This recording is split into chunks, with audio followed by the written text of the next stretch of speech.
and happy Pesach Sheni. Pesach Sheni today. So a happy Pesach Sheni to everybody. Some people are so disruptive, it is unbelievable. Whether they're dominating a shul or they come to a shayla. Okay. Parshat Emor on page 672 of the Art Scroll. It is a parsha that discusses several of the laws of the Kohen, and then we have the holiday season mentioned after that. But we'll start with the beginning. We'll address the Kohanim a little bit and the issue of Tumah. Vayomer Hashem el Moshe. Hashem says to Moshe, Emor el Kohanim. You should tell the Kohanim, Bnei Aharon, the children of Aharon. Ve'amarta alehem. So kind. You don't really have to be. It's coming off of her dues, that's wrong.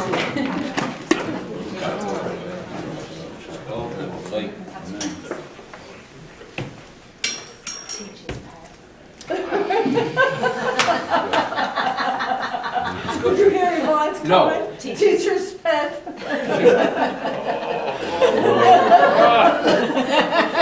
Where's the apple, huh? Okay. Lenefesh lo yitama be'amav. The first warning is that the Kohen does not contaminate himself to a dead person. Do not become contaminated. There is something called Tumah. And you just landed? Yeah. There's something called wearing the LL slippers, I see. Now, there are exceptions to the rule. Ki'im l'she'eroa karov elav. If we are dealing with a relative who is close to him, mother, father, son, daughter, brother, sister, those are the ones where indeed he shall contaminate himself. It's a mitzvah. What is this idea of tumah, by the way? What is this idea of impurity? We find it so much throughout Torah. Tumah, tumah, tumah. What does it really mean? So, obviously, if we want to analyze tumah, we must begin with the highest level of tumah. The highest level of tumah is known as tumat met. When there is a body, the body, we honor the body, we treat it respectfully, but at the same time, it emits some kind of impurity. What's it all about?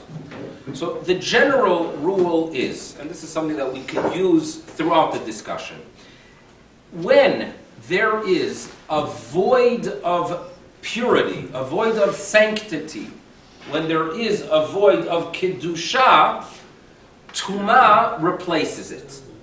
That's how it works. Someone can give you some examples in science as well. That when there is some kind of sap of energy, there's like a black hole that is created. That is what Tumah is all about. Kedusha leaves, you have there Tumah. And that is a rule you have to take throughout any time that you are going to discuss the laws of impurity and understand its significance. You understand very well, it indicates that Kedusha, sanctity, has left. So therefore, when it comes to a human body, the human body, when there's a soul, when there is a little spark of the divine, every single human being, Jew and Gentile alike, right, is created in the image of God. There's a little bit of the divine in every single human being. So, when that entity, known as a soul, departs, what is left? Tumah. Now, the highest level of Tumah is Tumat Adam. And therefore, to go ahead and purge that impurity, there are great requirements. In other words, if I come in contact with the corpse, I have to go ahead and remove it. It's a 7-day period. There are specific ashes of the red heifer that are necessary. It is a high-level tumah. The reason for that high level of impurity is because that which departed has a very high level. On the other hand, if I touch a situation of a rodent or some kind of live creature that's dead, yes, there is a level of tumah, there is holiness, believe it or not, within nature. Even animals are significant. There is some kind of soul there, a low-level soul. The Kabbalists note that there's 3 levels to the soul. Neshama, Ruach, Nefesh. There's something that the animal has. You can't compare it to a human being, right? We're not members of PETA. We understand very well that there's a major difference. And therefore, yes, there is a loss of something that took place with the passing of the squirrel or the rat, but nevertheless, it ain't human, and therefore it's a much lower level. But there's one other thing we have to talk about. There's something known as tumat ohel. A Kohen knows that there are issues for him walking into a funeral home. In some cases, even a hospital, in some cases, if he is under the same roof. These are complex laws. And the general rule is that if I touch a corpse, obviously there's a connection there and there's a transfer of tumah. If I am under the same roof with a corpse, or even if I am traveling over a corpse, and therefore you have that picture of the guy in a bag that was circulating the internet because he wanted to avoid the issue of tumah. We've addressed if that's the smartest way to deal with it or not. But at least he got himself famous with the picture. Now, if I have a corpse on top of me, in all these scenarios, there is a transfer by what's known as tumat ohel. There's a dispute in the Talmud if this tuma'ah, this impurity, that is brought about by being under the same tent, if it is a Jew who passed away. What if it is a Gentile, a non-Jew that dies? If you are under the same roof with them, is there a tumat ohel? So there's a dispute in the Talmud. And the way the poskim say is that, technically speaking, if you touch a non-Jewish, after his passing, there is a tumah, and the Kohen cannot touch it. So therefore, the Kohen who has to go ahead and a Kohen cannot work in a funeral home, even if he's only going to work with non-Jews, because he has to touch them, he has to dress, whatever has to be done. If, on the other hand, the only issue is tumat ohel, you could be lenient in case of need. In other words, if you have to, for the Kohen to go under the same roof with a Jewish person who passed away, it is prohibited. And therefore, in any funeral home, or the funeral homes here in Toronto, they have a special room for the Kohanim. If you look carefully, the room of the Kohen, there's no roof as they walk in, because if there will be a connecting overhang between where you come out of the funeral home and where they enter, the tumah would transfer. So it's constructed in a way that there is no roof there. It is to avoid tumat ohel. The word ohel is tent. The tumah transported or transferred due to the fact that it's under the same roof. Tumat ohel is halachic when it comes to a Jew. On the other hand, when it comes to non-Jew, it is only something that is considered ideal due to the dispute. So for example, if let's say a Kohen needs to do research and they have to visit a museum, and in the museum itself they do have, they're having a display that is showing the effect of smoking on the lungs. So they have more than an olive size of a lung, and they have these things being displayed there. So due to the fact that you could assume that it's not a Jewish person's lung, due to majority, so in case of need, the Kohen can enter into such a museum. A hospital, a Kohen enters into hospitals because in most cases it's considered a need. In Israel, it's a little bit more complex because you assume, unfortunately, that in the morgue, there are most probably Jews. So therefore, Shaare Tzedek Hospital in Israel has a system, a double-door system, that prevents tumah from entering into the main building of the hospital. It was constructed under halachic guidance with a double-door system where no tumah is transferred. Tumat ohel Yisrael eina Yehudi. Now it symbolizes something, because if we are saying that the Jew has a higher level of impurity after their passing, what are we really saying? What we are really saying is that when we are alive, all humans are valuable. It's so important for us as religious people to repeat this over and over and over again. We don't want to turn into other religions, right? We do not want the extremists within us to go ahead and fly into buildings, which is always a concern I have. I'm still paranoid, believe it or not. When I heard of a bombing in Boston, right, I have a prayer. You think I'm crazy? I'm sure you do think I'm crazy. I say, God, please, they shouldn't be members of my nation.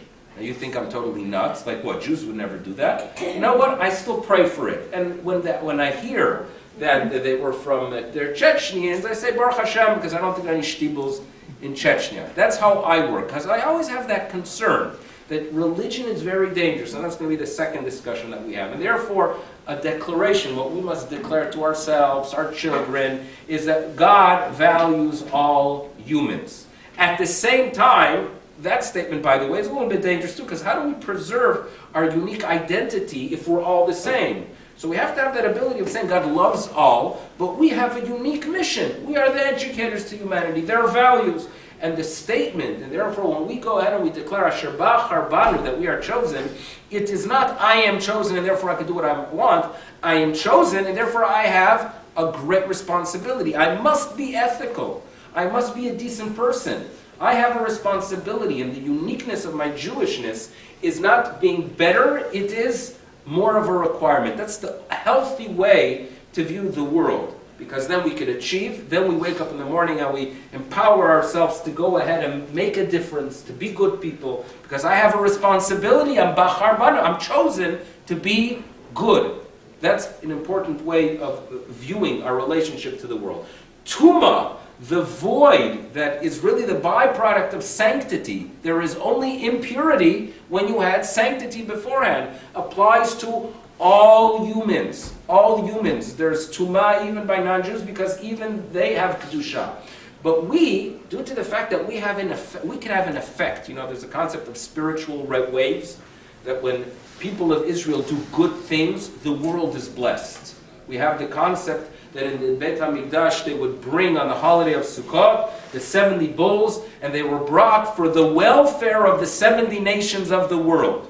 So somehow we're performing a service in Jerusalem, Yerushalayim, and throughout the world they're having a positive effect, some kind of spiritual waves.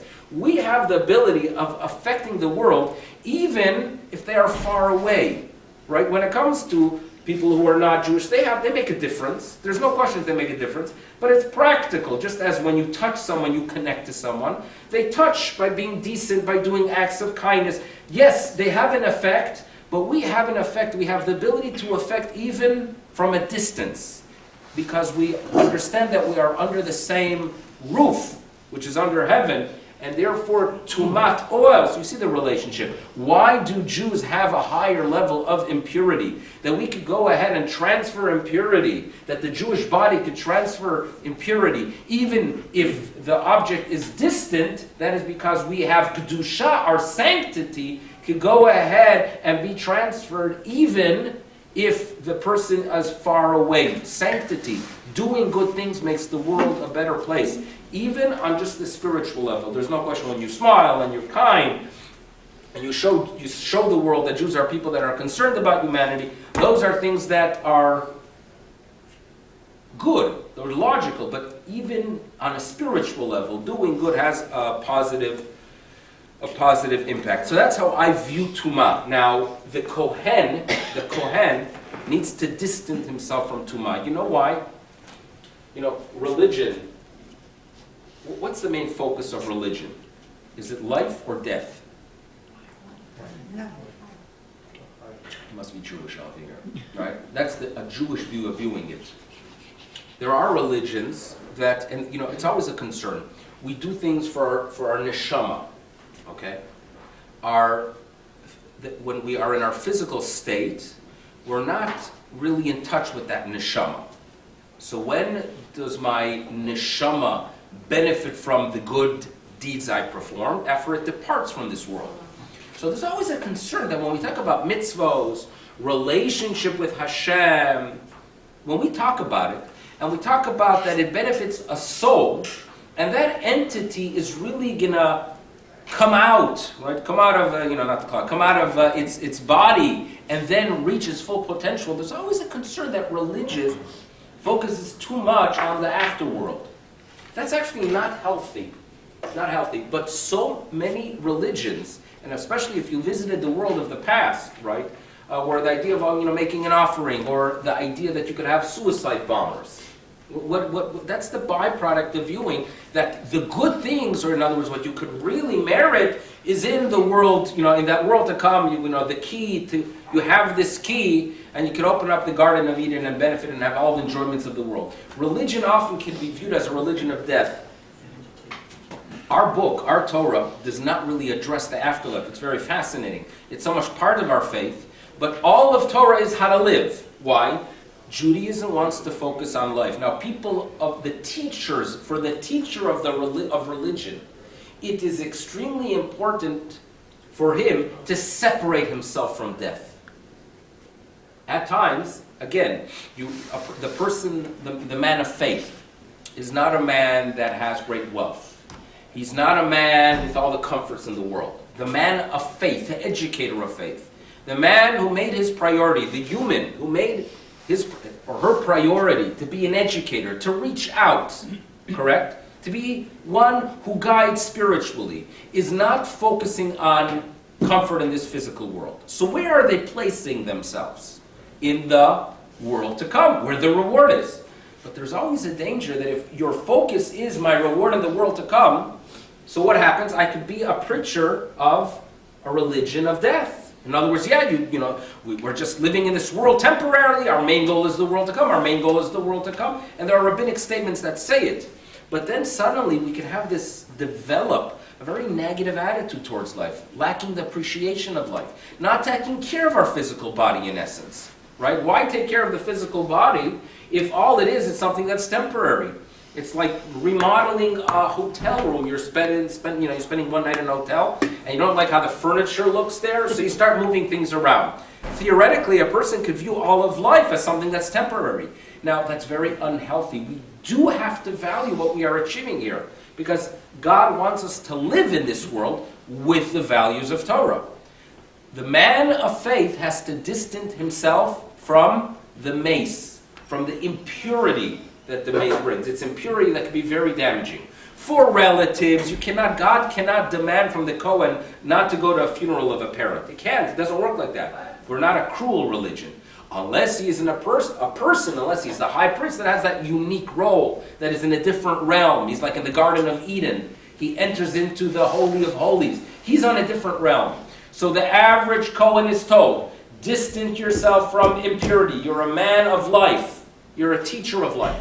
To your close relatives, God says, I understand that it is not fair to demand from a human being to yank himself away from his family. You go ahead, and it's a mitzvah. It's a mitzvah for the Kohen to become Tomay for a relative. The high priest, that's a different ballgame. The high priest is on a level of the Garden of Eden. He enters into the Garden of Eden, which is the Holy of Holies. So there, the guidelines are different. So that's something to understand, at least as we walk into this portion. But I really want to focus on another detail. If you skip to verse 6. Verse 6, the service of the Kohen. Kedoshim iyu lelokehem. In other words, the Kohen must be holy to their God. Velo yechalelu, and of course they should not desecrate the name of God. Educators have that responsibility. The great responsibility we have being educators to humanity. So lo yechalelu. Ki, okay, now watch carefully the next few words. What does the Kohen do? They offer Ishei Hashem. The Ishei Hashem, the what? So it's the fire offerings that are put on the fire of God. Ishei Hashem, Esh, fire, Ishei Hashem. Number 2, what else does the Kohen offer? Lechem Elokehem, the food, but really it is the bread, lechem, the bread of their God. They offer the bread to God, right? So it refers to all the korbanot. The korbanot are like the bread that we serve God with. V'hayu kodesh, and therefore they must remain holy. They remain holy due to fire offerings and due to bread offerings. Two things are mentioned here, and the Kohen has a responsibility, right? They have a responsibility of taking care of themselves due to the fact that they offer these two important things. Now, the next verse tells us that who shall they marry? Not a desecrated woman, not a grusha. He is holy. Turn to next page. Now, we non-Kohanim, I'm a non-Kohen, we have a responsibility to honor them. It's important, it is always important that when a person is doing something that is valuable, those around him or her remind the person, you're doing something special. You're doing something special. Because we humans, we're a bit, maybe more than a bit, but we're meshuggah, and at times we could be doing the most wonderful things, but we don't recognize it. Right? We are nutty. Right? People are doing the greatest mitzvah in the world and not realize that they are doing the greatest thing in the world. Right? Take my wife taking care of the kids. Kanai Nahara, years ago we had 5 kids under the age of 6.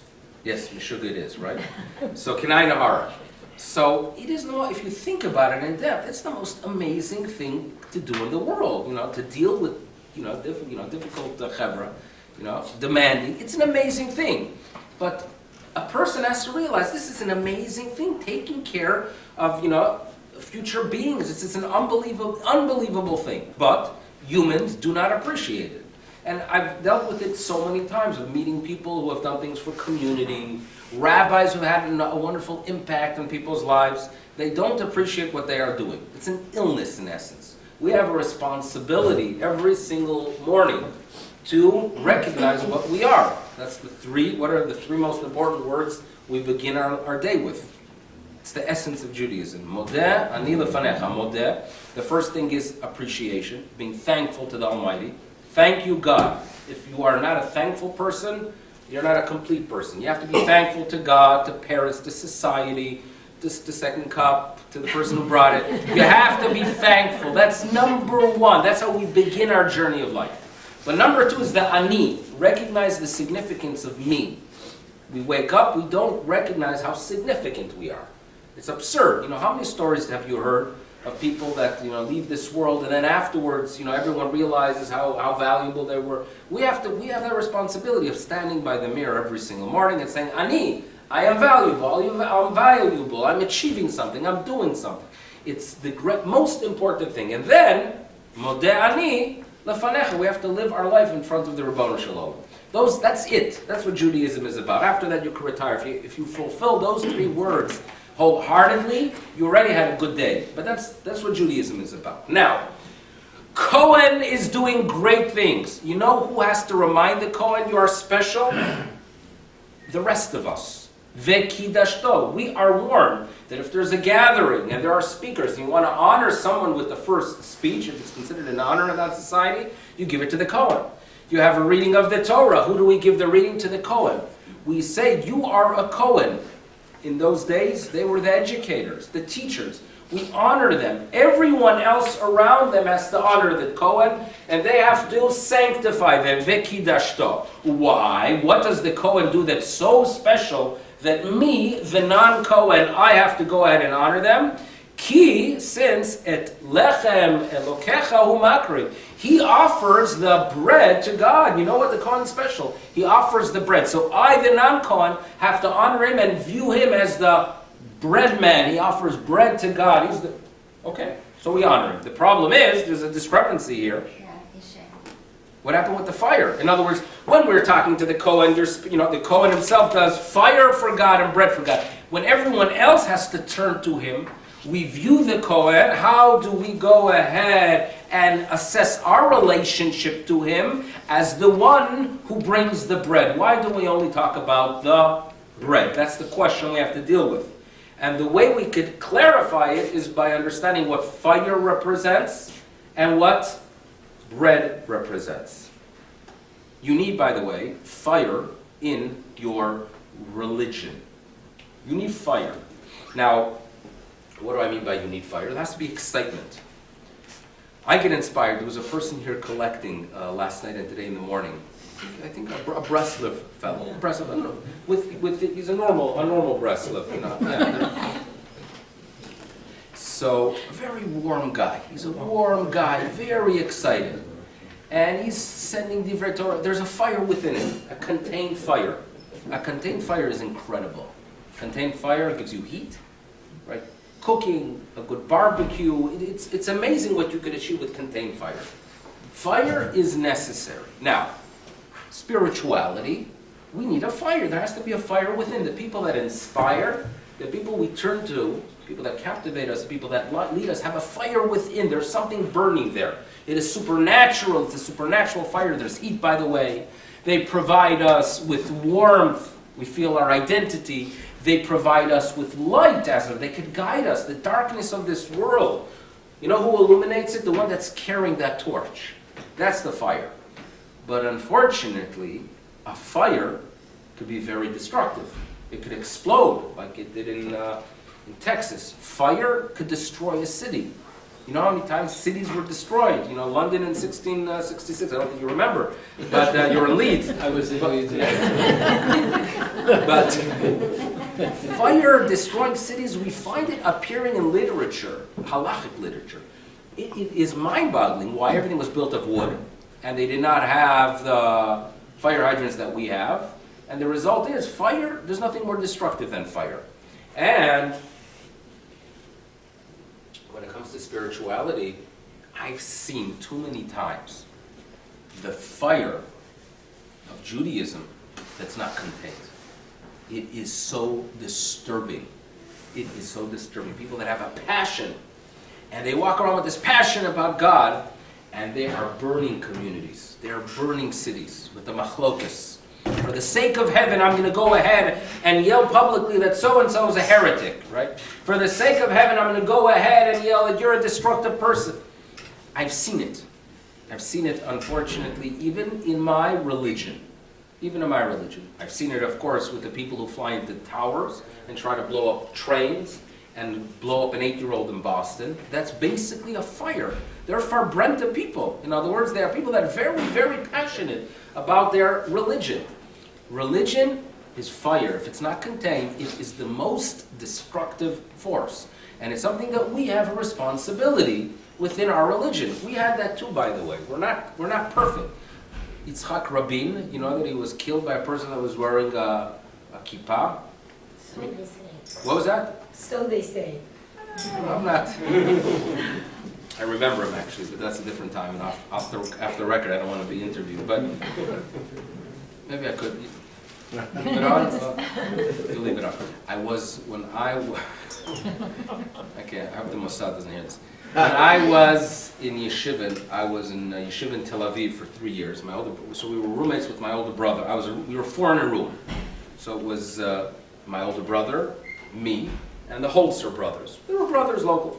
So one of the Holzer kids, who was a class under me, was good friends with Yigal Amir, who was in the same yeshiva.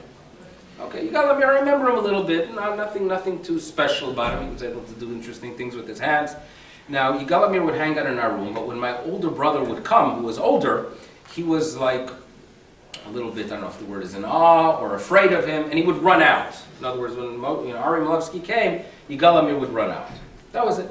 So years later, of course, and unfortunately we heard that Rabin was shot by him, so I called my older brother and I said, in some ways, probably psychologically you're to blame, because you probably petrified him when he was in 9th grade. And psychologically, there's no doubt a relationship between the two. Anyway, jokes aside, parentheses, point is, religion is fire. And it is something that must be contained. If we go ahead and extinguish the fire totally, we're not going to survive. We will not be able to heat our food. We're not going to be guided. We're going to have no warmth. If we allow that fire to go out of control, boy, we're going to destroy the world. So the Kohen has a very unique responsibility. Fire is spirituality, and he plays a role in it. By the way, not only the Kohen, all of us have to be spiritual. Spirituality, feeling that connection to God, meditating about Him. Everyone has that responsibility. There's no question about it. So that is, back to the Kohen. Ishei Hashem, what are the Esh? The spiritual fire. Now, what is the lechem? We covered one, right? What's the lechem? What's the bread of God? Physicality. Physicality, true, but it's actually the legal system. Judaism, the legal system, the dry law is bread. I always talk about it, that why is it that it is so easy to walk into a field and pick up a banana and peel and eat it? Why is it so easy to pick a lemon or an orange off your tree there in Hashmonai and eat it? And on the other hand, there are no trees for bread. And yes, you found me a breadfruit, thank you. But the reality is that we're not eating, when we are getting our bread, it's a mahalach, it's a process. 11 steps to get our bread. And bread is the most important part, is the essence of our meal. So why did God work out in such a funny way? Why did he make bananas the main stipend of a meal? Right? Why bread, which is the most complex of all foods? Bread symbolizes Torah. Lechu, lachmu belachmi. Bread symbolizes Torah. You want a meal of Torah, it's not going to be easy to get it. There's depth. There are contradictions. There's need for clarification. You have to get rid of the pebbles. You have to break it down. You have to let it rise. You have to sit. A good judge does not come up with his decisions immediately. He lets it rise. He delays. He's deliberate. It is like bread. And every single one of the stages of preparing bread are basically necessary in the process of the legal system of Torah law. It is not easy to come up with halacha. There is diligence that's required. It takes time, effort, energy, breaking it down, assessing what is valuable for the discussion and what is not. You get rid of the shaft. Bread is the legal system. So now, when the Kohanim are not just working in the Bet HaMikdash. The average Kohen would perform perhaps 2 services a year, because he was only there in the temple, in the Beit HaMikdash, 2 weeks a year, and often with a gigantic family. And if he was lucky to get a little bit of something, part of the service, he was considered a lucky Kohen. Kohanim were educators. They would study the text of Torah. They would analyze it, and then they would... Hope there's the other one, right? A Kohen is one who is an educator, who studies, he puts time and effort as an educator. He works with the bread of Torah, with the law. So they are offering the bread to guide the people of Israel, but they are at the same time also offering the fire.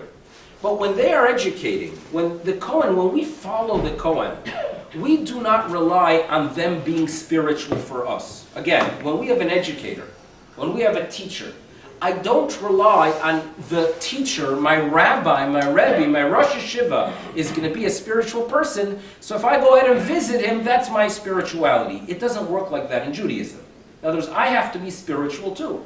My rebbe, my teacher, will give me guidelines, what halachically I could do, what I can't do, what I could drink at Starbucks and what not. That is a legal system that provides.